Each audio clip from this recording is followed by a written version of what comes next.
Are you a painter? Pardon? Are you painters? No, You are? you You should be. little? Okay. Good. Maybe we should Maybe. be. Could happen. Stranger things have happened. Yeah. Sure. But this is where Rembrandt's painting. Yes. Okay. This is where all the paint is being made. Because one of the first things you learn is in that time, you don't buy a tube of paint. No, There are no tubes. no. I don't know if you heard about this on the audio tour yet, but in Rembrandt's time, their tube of paint was a pig's bladder from a little pig. So you stuff these full of paint, tie it off, and put it in the water. So you're ready to do some painting, poke a hole, and squeeze out some paint. Works like a tube. Yes. Yeah. But that leads into why it might be better if you get up early. You're going to create just a little palette of color. You work on one section of your painting. Tomorrow's another day, and then you're going to make up some more paint. And this is partly because of the storage problem. It's also because it's a lot of work. But I'm going to show you that in a moment. The big reason is the expense. And what makes all this stuff so expensive in Rembrandt's time, all of our colors, they actually come from different stones and minerals. And these are all stones and minerals we don't have. Because Holland is the land of sand and rock. Okay, so you don't dig and mine for things. So these are our cheaper ones, they're called ochres. So they come from southern France, so not so far away. It also makes them cheap. We have windmills that will grind the stone into the powder. So it's brilliant, you don't have to do that yourself, because you could, with a mortar and a pestle, you can do all that grinding yourself. But that makes these cheap. What's called umber from Italy, from Umbria. It's going to make the light brown, but I can heat it first in my stove there and then grind it. And that's when I get burnt umber. So my darker, richer brown. So that's where that term comes from. Has anybody heard of sienna before? Also in Italy and Tuscany, so raw sienna. Looks like this and this. But I heat this stone in my same stove. That's when I get burnt sienna. And burnt sienna kind of looks like your red ochre, but what's strange, this one takes more oil when I turn it into paint, and yet it dries quickly. That one will take less of that oil, it dries slowly. They're all a little different that way. Another one that takes a lot of oil and dries quickly is this. It's called Kassel earth. That's simply dirt from Germany. Yeah. And dirt never sounds so exciting. But what's great is it makes almost black. And this almost black here, that very dark brown, it doesn't make light brown with white, it actually makes grays. So it's nice, you make a nice gray with that. And a true black in Rembrandt's time is this one. That's bone black. So you make this by burning bones in a vacuum. So that changes them from white to black. And you see that's better than charcoal wood, because wood's a little lighter and it's kind of crunchy. That one's blacker and finer. So you don't have to do that to bones, and you get the dirt from Germany. This is great. You're ahead of the game. And with this now, we've only talked about cheap color. So now we're going to go up to the most expensive. That's the ultramarine blue. And what makes this so expensive in Rembrandt's time, that ultramarine blue, it's been made from lapis lazuli. Anybody know about lapis? It's a semi-precious stone. People usually make jewelry out of it in some way or another. It comes from Afghanistan. It's super expensive. It's more expensive at that time than gold. Powder. There was another blue though. It's called azurite, which is a copper carbonate. So that's another mineral. And that mineral you find in nature next to your malachite. It's a nice green. They came from Hungary or Russia. And there's a third blue. Everybody thinks of cobalt for blue. But cobalt, you get it right out of the ground, isn't blue, it's black. So you fire cobalt and it turns blue. So what they did, they fire it with sand. They make blue glass. But what happens with that deep blue glass, you grind it to a powder, it becomes lighter and lighter, until finally you have a pigment called smoke. So smoke is your cobalt blue glass. So sometimes you can see it's easy. You go out and you find a stone and you're grinding it up, but other times a lot more complicated. So these three, they're complicated and they're also poison. That's why I keep them right here in front for you. There are substitutions. And the white in Rembrandt's time was poison because it was made from lead. Lead? Oh, ferret. Yeah, a heavy metal. Eb on your periodic table. But what's strange, עופרת. it's not white. Lead's gray. So to make it white, they put it into jars with vinegar. You cover with a cloth, but then you cover the whole thing in horse manure. Yeah, it's horse manure. What? זבל סוסים. Sorry, what did you say? זבל horse manure. זבל סוסים. It turns your lead white. It takes about 3 months of sitting in a box like that. Wow. But then you take it out, Why so you expensive? scrape it off, and then So you have very your expensive. nice Dutch lead white. You have Wow, to very pay everybody to make all these colors for you? Are you paid for somebody to, or you do it all by yourself? Me personally? Yes? Oh no, I get all of these. I get all of these from the windmill. So that's beautiful because otherwise, yeah, it would be too much work. I'd be sitting here just grinding away the whole day. But that's what makes it nice for Rembrandt too. He's also got the windmills that are doing this. And these you might be getting from a chemist. So they're also making the products for you. So now you have your lead white. You can heat up another metal, some tin. You add the powdered lead. They're going to chemically react. And then they become that super bright yellow. So that's your lead tin yellow. The third one to caution people on was this red. You naturally find it, it's what's called cinnabar. But in Rembrandt's time, they would make that, what's called vermilion, by heating mercury and sulfur together. Yeah. So we always like to remind people if you're painting, okay, you don't lick your brush. Okay, bad habit, don't do that. But I do have a red people eat. That's this one called carmine red. Anybody heard of carmine red? That's made from cochineal. Oh, those Yeah, little Nice insects, little insects. bugs. They come from Mexico. So someone's got to go all the way to Mexico, to Oaxaca, and you have to pick them off the cactus. That's what that guy's Oh, wow. It's all the white part you find on the cactus. When you squeeze one of those bugs, you get that red on your fingers. It's actually somebody's blood. Yeah, it's the bug's blood. Yeah. It's a vegetarian artist. No, it's not. Yeah, it's not vegetarian. It's also not kosher. So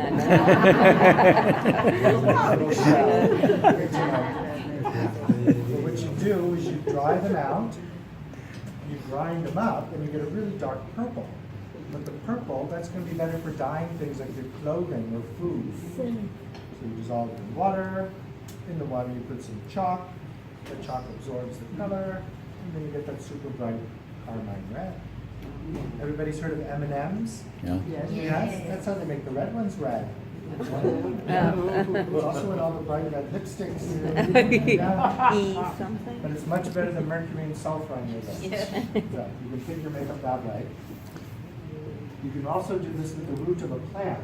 It's called maycrop or mather. So you make a dye out of the root. You dye the things with one color. It's called rose madder red. And I can put different metal in the water, what they call mordants. And with that, I get a whole range of red. So that one root can go from something like this all the way to something super bright like that by using different metal in the water. And the craziest one we love to tell people about was the Indian yellow. Anybody heard of Indian yellow? Yeah. They make Indian yellow by feeding mango leaves to cows in India. And your cow has bright yellow pee. So you gotta collect your pee, you put that under your chalk, and you get the nice yellow color. Indian yellow. Yeah, that's another reason not to make it. Yeah. But it's showing you what a very difficult operation this is. We have to send people around the world. They got to collect all these different powders. We have to bring them back and crush them up. And after all of that, you still just have powder. Okay, you don't have paint. So we turn all of this into this, we mix it with oil. The oil being used is linseed oil. It's very healthy. It's oil made from seeds. Linen seeds, flax seeds, everybody know about that? Yeah. Yeah, Bishtan. Stand. Oh, Yevulin. But it's one of the very few oils in nature that dries.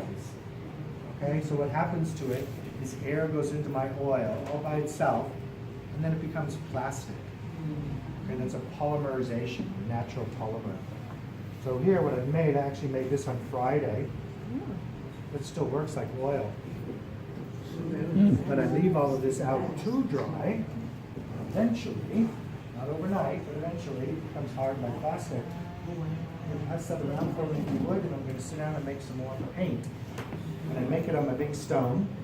It seems kind of crazy. But Rembrandt also had such a stone, and we know this because, well, he painted it in his self-portrait. Here on a big log like this. So that's why we wanted one too. So it's not actually his. It's very similar. So down here. Just make this life a little easier. I'm going to make it a little more white. If I'm making a full range of colors, then I'm going to go from lighter to darker, and then I don't have to clean up as much. We'll make a little bit more white. And don't anybody panic, because this is not lead white. Since we know that is poison, we make a little substitution. So what I have here is a modern white, and it's titanium. Titanium that doesn't come onto the scene until about 19. What's also nice to know is how to clean. That's what you're going to learn from Rembrandt too, is also a little cleaning. And really to clean, you just wipe everything down with your rags.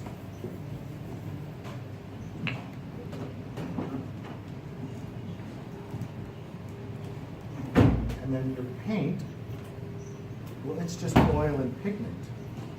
So that means I can do a lot of my cleaning here with more linseed oil.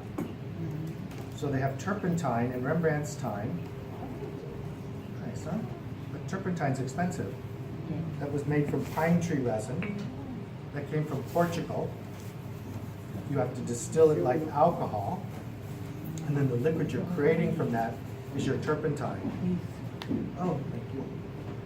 But since we make this linseed oil here, that makes it really cheap. Yeah. We go from lighter to darker, then we don't have to clean as much. That was your first lesson. Now some of our titanium white. And it's important to know exactly which powder you have, because each powder is going to take a different amount of oil. And they all work up in the paint a little differently. This is also what you're learning from Rembrandt. You, the student. No, not too much. 2, 3, 4, 5, 6, 7, 8, 9, 10. And I can always add just a little more. But, yeah. Exactly. So it's a lot like cooking. Yeah. And if that doesn't make any sense to you, I always suggest starting with cooking, then work your way up to paint making. But like cooking, the more you do it, the better you get. Okay? So a little student here, it's possible that Rembrandt's having them make paint for maybe their first couple of years, okay, before you get to actually use it. That way you really know about every color, how it's going to work with the others.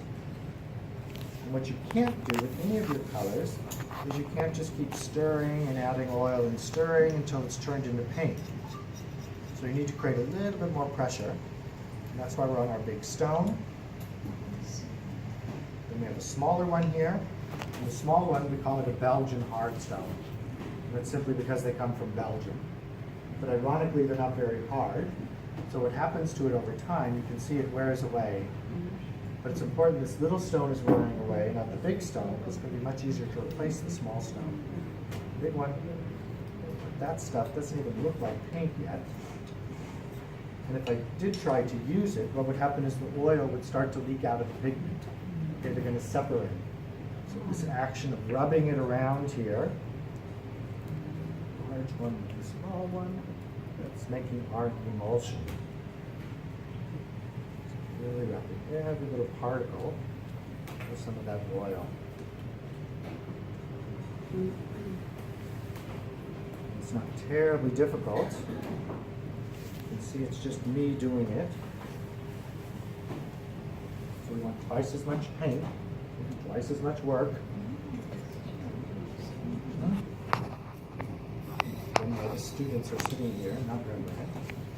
With that little work. See, nice, thick glossy paint. Because I have the right amount of oil, the pigment, I can do this. I can make a little peak here with it.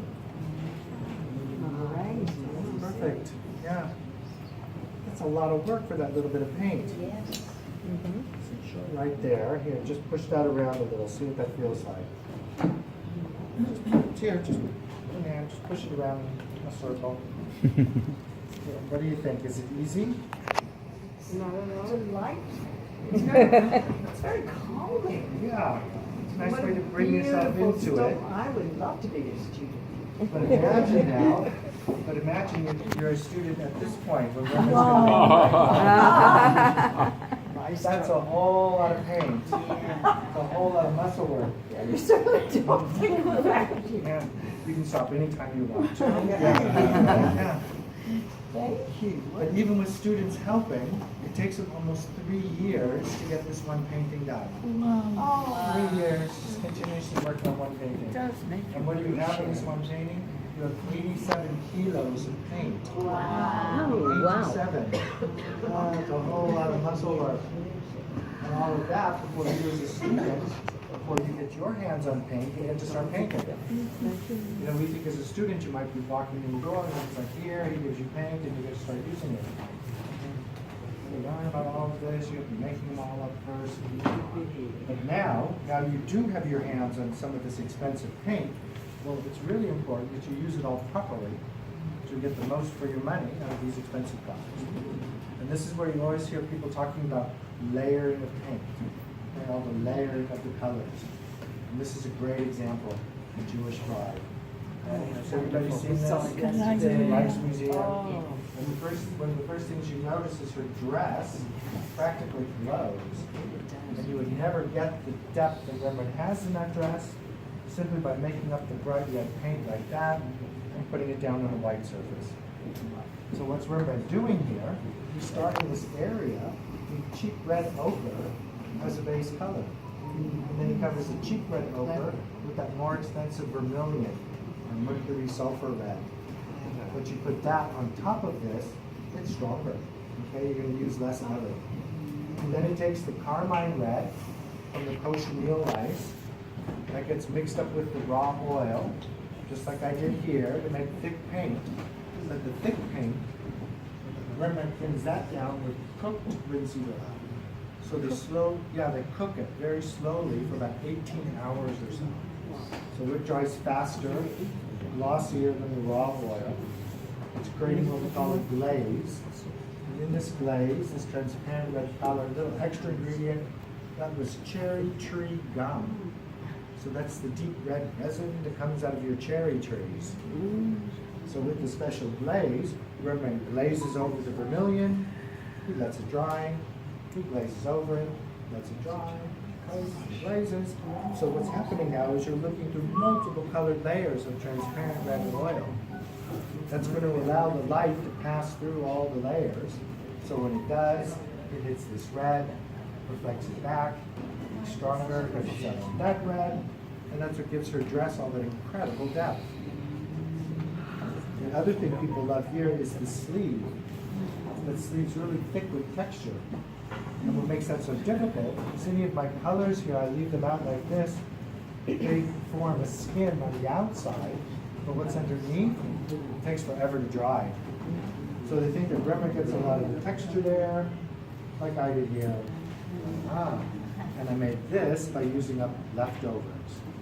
The source of leftovers for Rembrandt is the box by the easel. So what you do with your box there is you put your brushes on one side in fresh oil. keep them clean. The other side, you're just scraping away all that excess. So over time, it's building up, drying thoroughly. Well, the theory is that Rembrandt just scoops out all the dried up texture, places it directly on the sleeve, so it gives them a nice dry base of cheap texture. And if you get it close to the sleeve, Early recycling. yeah, Yeah. clever. But it looks like he's also painting the rest on with a knife. Oh, Yeah. That's that kind of sounds like another technique. Yeah. Painting with a knife. But in Rembrandt's time, no, that's wrong. Wrong. So nobody did that. Nobody ever heard of that. And nobody wanted that. In Rembrandt's time, they wanted you to paint so carefully with your brush that you weren't leaving a little brush stroke behind. But what happens when you do that, you make such a flat surface that the light's just going to hit it and bounce off.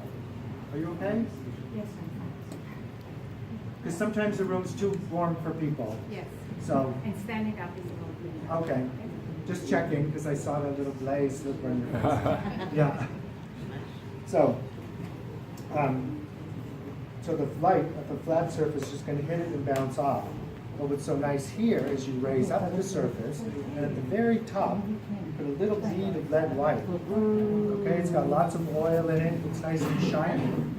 That way light's going to hit that at different angles, and that's what makes it sparkle. That's what makes the sleeve look like, it looks like Rembrandt paints it with gold.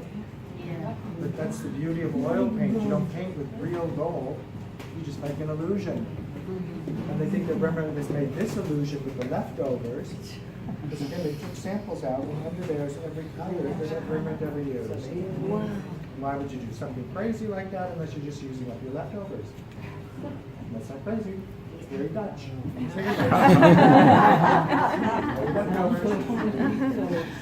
But disappointing for everybody else who expected it to be real gold.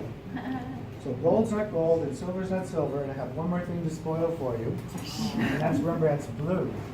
And what you see here with the night watch, Rembrandt doesn't use a whole lot of blue. But we do have some blue here. We just have to zoom in.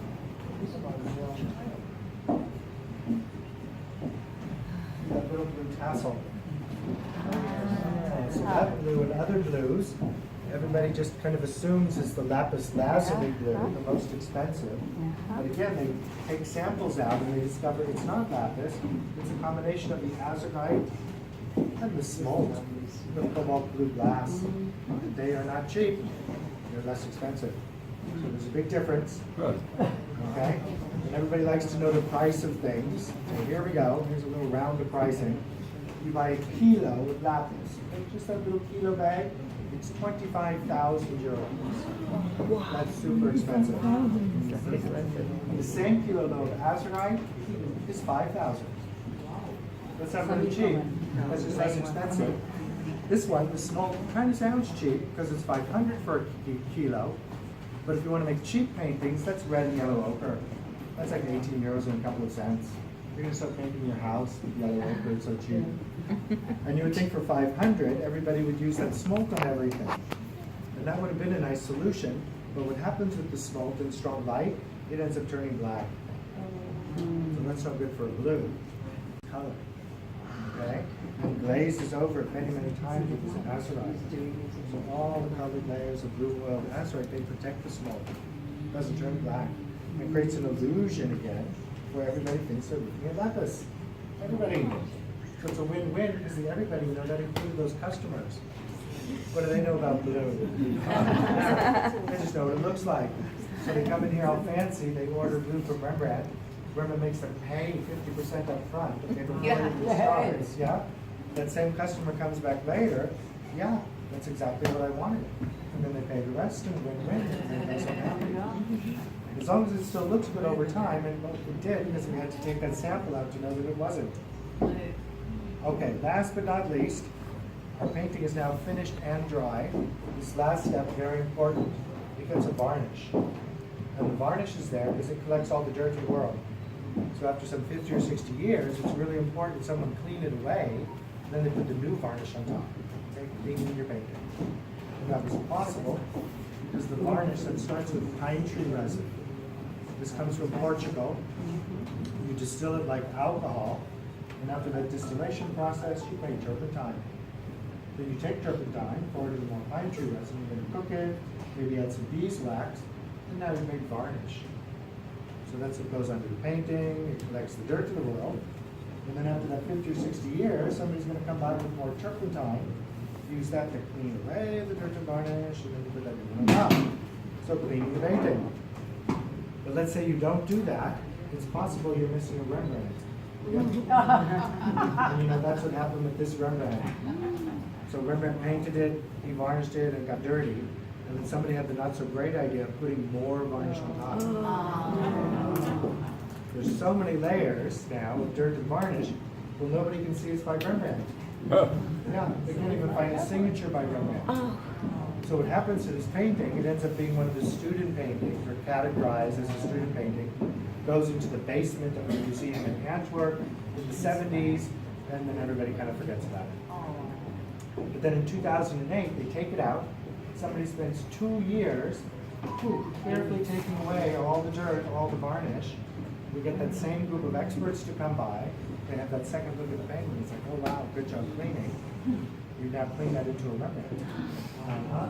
And they could prove it was by Rembrandt. One of the reasons they could prove it is they found the signature. And you know, when we look for that signature, we look here at the bottom. But Rembrandt doesn't sign it at the bottom. Yeah, it's signed up here at the top. Yeah, that's why nobody would have looked like it for the restoration. Actually, I don't, unfortunately, but I'm sure it was just dark and mucky. Yeah. But what you could not see was that signature up there. Okay? It was so dark. That's where all the smoke goes in a room. It's to the top. Yeah. But now that they find that, they do the other checks to make sure it's by Rembrandt. And we know for sure this one painting, he's now worth 54 million euros. Wow. Not bad, huh? For 2 years worth of work. Don't go into restoration thinking you're going to get a percentage. That's not how the restoration world works. But that's a whole lot of work on Rembrandt's part, on the restorer's part, before paintings are even lasting for 400 years. And that's one of some 360 paintings that we know of. Look in your basements. Yeah, look in your basements. You never know what's down there. So questions now before you go home and paint? The way of figuring out how much paint you would need before starting a painting. It seems like they're using a lot of paints, and it's a multi-year project. Do you have a budget for how much the painting would cost just based on all that? Well, you have a budget. You have a budget. מה הוא שאל? So you sit כמה down with האם Rembrandt ההשקעה first לפני and say, כן okay, how much גורמת paint do you want? לעליית המחיר שלו? What kind of colors do you like? Can you afford? Oh, you can't afford blue, then we paint you in black. So it means every painting he's ever done was commissioned. He never painted stuff just himself. Pretty much, except for the self-portrait. And he's just painting himself, but still selling it. But this is why you've got to get a system, okay? A part of Rembrandt's system is he only uses 14 pigments throughout his whole life. So there are more in the world, but he knows these ones have to do with these, and he knows them like the back of his hand. And then the second thing that always sounds sarcastic is before you start the one painting, buy enough. So you don't run out in the middle. That way you're not going to have any color variation. That's also what you're learning from the student, or what the student is learning from Rembrandt. So I want to make a painting that big. How much of this paint do I need? How am I going to do that so I can do it economically, so I'm not using all my really strong colors? That's why lots of the paintings, like here, are first built up with black, white, and gray. My castle earth and my red white. You got to have lots of those. That way you can build up lots of imagery. And then you're not going to be using your expensive colors until that last moment, and they're experimenting. אני רוצה לשאול את השאלה When you שלך. make up a painting like these, you might have a bunch of them ready. So when you make up the expensive blue, goes in this painting, goes in that one, goes in this one, and the blue is efficiently used up. Could I ask a question, please? At what stage did Rembrandt go into the making of the colors? In other words, his students brought him to this situation here, and he put the oil in, or they put the oil in. Exactly when did he start with his personal work. No, what he's doing is he's getting a student, let's say he's going to make a face. He uses these 5 colors on a face. Who put the colors on a palette? He The or the student. student? The student put them on. So the student's sitting here making it white, yellow ochre. The student mixed it with the oil. Yeah. All the up to Yeah. the and then Rembrandt simply took the palette and started painting. Yeah, and then he's mixing these together to get tertiary colors. And then maybe using different types of oil to thin it down properly. But the student is just universally making these all up with that raw linseed oil. How long a period can you use these paints? It's going to be good for a couple of days or more. And the tricky thing is they all dry differently. So that's why you use that castle earth with your white, because it dries quickly. I've actually poked through there, but it has this little skin on the outside. That's from Friday. But my white, also from Friday, is still workable. Yeah. But Rembrandt used a lead white, and that actually dries quickly. So the castle earth and that one, they dry quickly. That's why you can build up that imagery quickly. What? I know that Vermeer used strange things in his paint, like brick in the walls of death, and I think he used corn for things. Did Rembrandt ever use other things other than paint? Usually, he might be using like maybe chalk or charcoal in the paint to make it thicker. Yeah. He might use an egg yolk in the paint to make it dry faster. But not too crazy for things. Not grit to make it grittier or that sort of thing. Well, the charcoal will make it a little rougher. Yeah. Yeah. Sometimes you might want to have that rough surface so the next surface is going to attach on properly. Yeah. But nothing too strange because he wants to make sure it's going to last. Yeah. And you start using strange things and nobody's ever done that before, you run that risk. Was this a technique developed by him, or was it used widely? The whole layering of paints, everybody is doing that. Doing Yeah. yes. But to make that last glaze with cherry tree gum, I haven't heard of other people doing that. To use up a bunch of leftovers as a base, I've never heard of anybody doing that. If anybody's heard of anybody else doing that, please let us know, because it's nice just to put that. But these are definitely Rembrandt things. Yeah. And it's a lifetime's worth of work and experience. He doesn't even make that Jewish bride until after he leaves this house. So sometimes people think, oh, Rembrandt's crying himself to sleep at night, nobody likes what he's doing anymore. Yes, they do. We still do. He's still working really hard at that other house. Did he keep the schedule? Like, did he have certain hours he would work, or it was just As a painter, basically you work during daylight hours on a sunny day. You don't always have that. So what do? When you don't have a sunny day, you go downstairs and print. Money. Yeah. Very intense. But in the wintertime, we don't have as much light. So that's when you're doing lots of your preparation. You're making some of these pigments, you're stretching canvases, putting the grounds on, doing all of that. Because now we get to the summertime, well, we've got light practically the whole day, so we've got a really long day to work. Yeah. The castle. Oh, sorry. You go ahead. I hadn't heard of Castle Brown. Black. No. Castle Earth. Castle It's Earth. a very dark brown. That's not a colour that's familiar. I haven't.